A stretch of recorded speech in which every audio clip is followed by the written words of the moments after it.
The dollar constitutes about 60% of global reserves, 80% of global payments, and almost 100% of global oil transactions. So the dollar's strength or weakness can have an enormous impact on global markets. Using the Fed's broad real trade weighted dollar index, the dollar hit an all-time high in March of 1985 at 128.4 and hit an all-time low in July of 2011 at 80.3. Right now, the index is 95.2, below the middle of the 35-year range. But what matters most to trading partners and international debtors is not the level, but the trend. The dollar is up 12.5% in the past 4 years on the Fed's index, and that's bad news for the emerging market debtors, who borrowed in dollars and now have to dig into dwindling foreign exchange reserves to pay back debts that are much more onerous because of the dollar's strength. Actually, the Fed's broad index understates the problem because it includes the Chinese yuan, where the dollar has been stable, and the euro, where the dollar has weakened until very recently.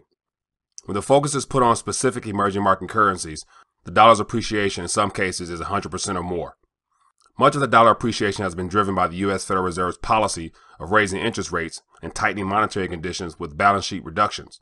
The U.S. looks like the most desirable destination for hot money right now because of interest rate differentials, and that is having far-reaching consequences on emerging market economies.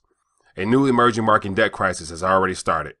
Venezuela has defaulted on some of its external debt, and litigation with creditors and seizure of certain assets are underway. Argentina's reserves have been severely depleted defending its currency, and it has turned to IMF for emergency funding. Ukraine, South Africa, and Chile are also highly vulnerable to a run on their reserves and a default on their external dollar-denominated debt.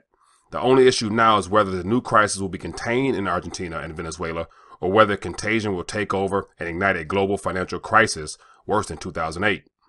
It has been 20 years since the last emerging market debt crisis and 10 years since the global financial crisis.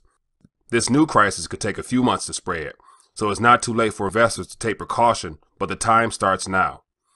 The Fed's path of rate hikes and balance sheet reductions since December 2015 has reinvigorated the U.S. dollar, as mentioned earlier. A stronger dollar means weaker emerging market currencies in general. Again, that's exactly what we've seen as of lately, so right now emerging market currencies are in free fall against the dollar. But here's a curveball question for you. If you see the damage emerging markets are experiencing because of the dollar's strength, what do you think will happen in the developed world when the dollar weakens? That's something worth thinking about.